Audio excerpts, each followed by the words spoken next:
I think that you are so incredible in all areas, and you are so talented in so many ways, obviously. And you seem to have always been this. I mean, obviously we grow and we get better and better. But what was the driving force? Have you always been on some kind of quest to be better? You know, there was there was a moment when I was about 9 years old.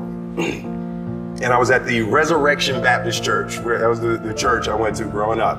And my grandmother was always in charge of all of the recitals and Easter recitations and all of that stuff. So I was playing the piano, and I remember my grandmother was standing back off stage, and she put me last in the show and everything, and I had learned Farrellese. And I was playing Farrellese, and I'm going and going and going, and I never learned how to end it, right? So I was just playing. My grandmother was standing backstage, and I was looking at playing, and that look of pride and happiness on my grandmother's face that's my life force. Everything I do, I just need that look, you know, in my wife's eyes, in my daughter's eyes. And it's just, you know, I realized very, very young that there's no easy way around it. No matter how talented you are, your talent is going to fail you if you're not skilled. You know, if you don't study, if you don't work really hard and dedicate yourself to being better every single day, you'll never be able to communicate with people, with your artistry, the way that you want. So it's that moment, I just remember it so distinctly and how good it felt, and I needed it. Stripping that all back to the start of your career, a man with a dream, you know, training in the gym day in, day out. If somebody said to you, you'll be as successful as you are now, what would you have said back then? I believe you. That's what I would have said. Because I did believe. Yes. I believed in it. I had very few people who told me that. I had a small group of people that would tell me something like that. Other than that, it was just me telling myself. Yep. So if someone came up to me and told me that all the way back then, I'd say you're damn right.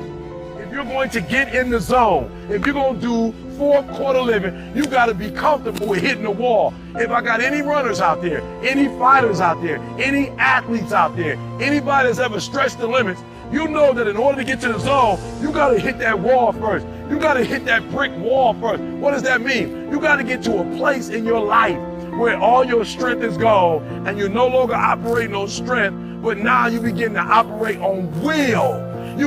Listen to me, you get to a place where it's not this no more. It's not your strength. It's not your natural strength. You are for will. And many of you, I declare right now, many of you have never gotten the will. You've never operated on will. And so you got to hit the wall. And what I mean by hitting the wall is if I run for 30 minutes, right? If I run for 30 minutes, I got to say to myself, every time you run, Eric, you got to get to 35 now. You got to go 5 more. Once I get to 30, my body say, yo, E.T., let's stop. Because the last 5 days, we did 30. We did 30, Eric. It's time to stop. We did 30 minutes. And what I got to do is I got to push it to the limits. I got to push it to the limit. I got to be willing to hit the wall. I got to be willing to get past crying.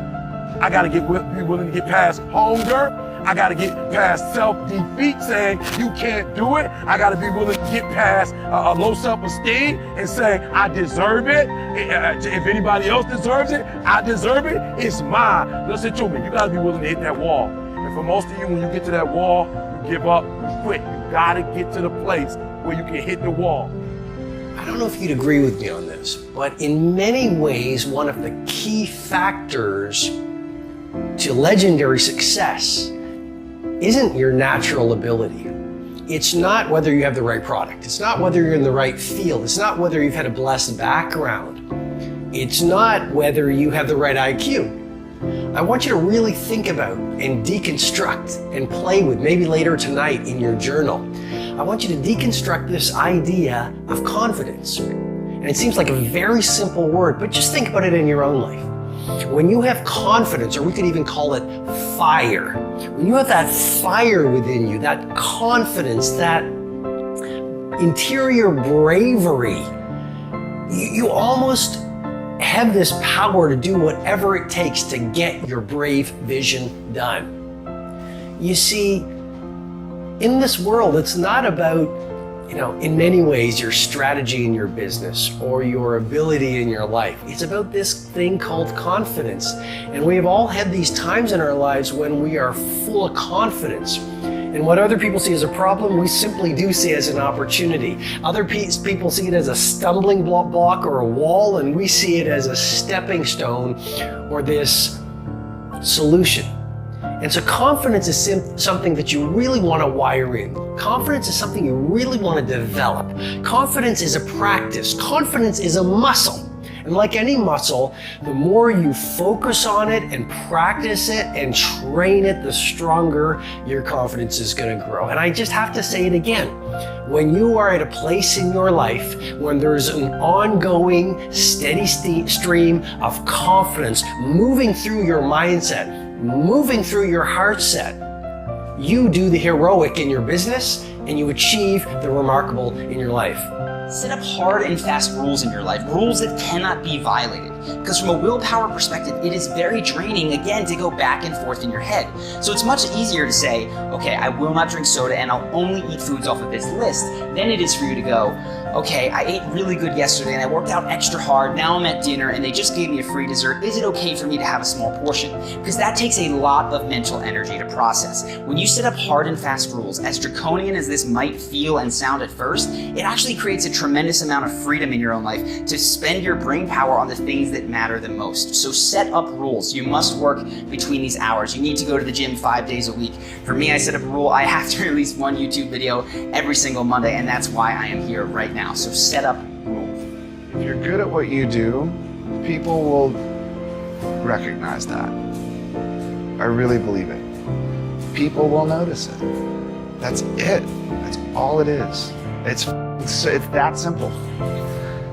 Product placement and labels and A&R people and all that bullshit, it doesn't matter. I swear to God, it doesn't matter. Really, I just kept at it. I work.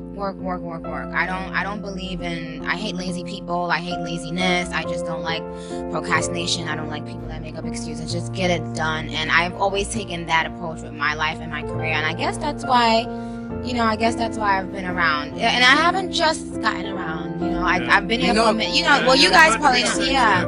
So I've been trying for a long time, and it just goes to show you, if you really want something, you work hard at it, you know what I'm saying? Eventually people will come around. It's just up to you to stick with it. I think the problem is a lot of people just give up because it's so difficult, you want to go and, it's like you got bills to pay, you can't keep going to the studio, you got to do this. So a lot of people just give up, but I just didn't, I just kept working.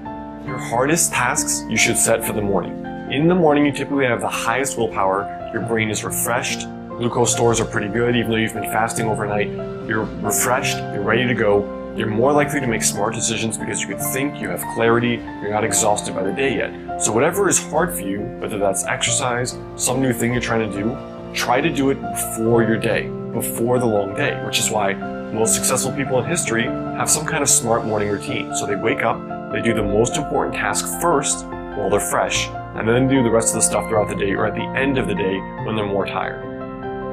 Confidence secret number 1 is eliminate negative people from your life. Negativity is more contagious than crabs. When you surround yourself or have negative little cancerous people in your life, they directly impact your confidence in a negative way. Negative, nasty people. Nasty. Not like good nasty, bad nasty, as in like, get the freak away from me. I want nothing to do with you. Now here's the issue when I say, hey, just get rid of negative people. It's like, poof, they're gone, right? Wrong. Because a lot of times we have these negative people or these energy vampires all around us. They might be at work, they might be at school, they might actually even be related to us. Does this mean that you may need to find a new job? Yeah.